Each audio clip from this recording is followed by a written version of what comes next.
Hello, নমস্কার। কেমন আছেন সকলে? আসলে ২-৪ দিন হলো মনটা খুব খারাপ।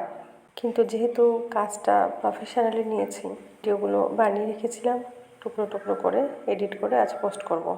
আজ কোনো ভিডিও বানাইনি, সেই মন মানসিকতাও নেই। প্রথমত বাংলাদেশের ঘটনা, তারপর কালকের ঘটনা। কালকে একটা নিউজ দেখে মনটা ভীষণ খারাপ হয়ে গেল। যাই হোক, আমাদের ভারতবর্ষের মতো দেশে এইরকম ঘৃণ্য অপরাধ স্বপ্নেও ভাবা যায় না। রান্নাটা শুরু করি। পেঁয়াজ দিলাম, কুচনো পেঁয়াজ।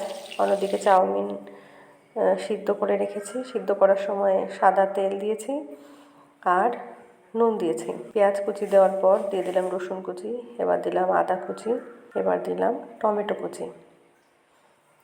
খুব ভালোভাবে কষিয়ে নেব।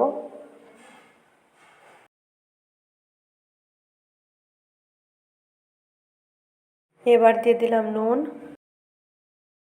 অন্যদিকে চিকেন টুকরো করে কেটে ধুয়ে ভেজে তুলে রেখেছি। আমি সব বোনলেস চিকেন নিয়েছি।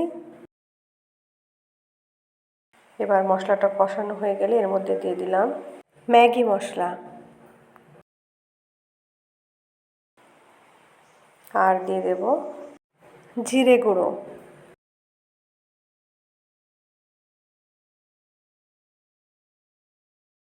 আর দেব গরম মশলা গুঁড়ো। সম্পূর্ণটা একসঙ্গে দেব না, মশলা কষানোর সময় অল্প কিছু দেব, আর যখন চাউমিনটা দিয়ে দেব তখন আরেকটু দেব, আর কালারের জন্য দিয়ে দেব লঙ্কার গুঁড়ো। এবার দিয়ে দিলাম ভেজে রাখা চিকেন। এর মধ্যে আপনারা চাইলে চিংড়ি মাছ অ্যাড করতে পারেন, ডিম অ্যাড করতে পারেন, তাহলে খেতে আরও একটু বেশি ভালো হবে। আমি আজকে শুধুমাত্র চিকেনে দিলাম। দেখুন ভাজা হয়ে গেছে। এবার চাউমিনটা দিয়ে দেব। যে কথাটা বলছিলাম, যে মায়ের কোল খালি হলো সে মাই জানে সন্তান হারানোর বেদনা।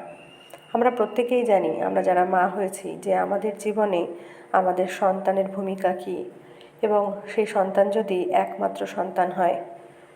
মাকে জানানোর মতো সান্ত্বনা আমার জানা নেই। শুধু এটুকুই বলবো যে এই অন্যায়ের প্রতিবাদ হোক, অন্যায়ের বিচার হোক, যে মায়ের কোল খালি হোক, আর যেন কোনো মায়ের কোল খালি না হয়। এই অন্যায়ের যেন দৃষ্টান্তমূলক শাস্তি হয়, অর্থাৎ মৃত্যুদণ্ড বা ফাঁসি, যাতে করে কোনো অপরাধী দ্বিতীয়বার এই অপরাধ না করে। আর একটু নুন দিয়ে দিলাম, আর দিয়ে দেব গরম মশলার গুঁড়ো। তাহলে কিন্তু আমাদের চাউমিন রান্না রেডি হয়ে যাবে। দৃষ্টান্তমূলক শাস্তি না হলে একই ঘটনা বারবার কোথাও না কোথাও ঘটে চলেছে। কোনো না কোনো মায়ের কোল বারবারই খালি হচ্ছে। তাই একবার দৃষ্টান্তমূলক শাস্তি যদি হয়, তাহলে অপরাধীরা আর কোনো দিন দ্বিতীয়বার অপরাধ করতে শক্তি বা সাহস পাবে না। সেই জন্য বলবো, এবার অন্তত এই যে কঠিনতম অন্যায় বা পাপ, এর একটা দৃষ্টান্তমূলক শাস্তি হওয়া দরকার। আমি নিজে একটা মেয়ে এবং আমার ঘরেও মেয়ে আছে।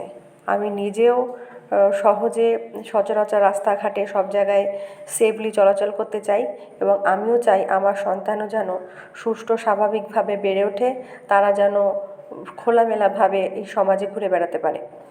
এবং তার জন্য একটা দৃষ্টান্তমূলক শাস্তি অবশ্যই প্রয়োজন, যাতে করে অপরাধীরা অপরাধ করার আগে দুবার ভাবে। আপনারা কারা আমার সাথে একমত? এখনই সময় হয়েছে প্রতিবাদ করার। প্রতিবাদ না করলে বারবার তো একই ঘটনা ঘটছে, এরপর নিজের ঘাড়ের ওপর আসলে তখন বুঝবেন।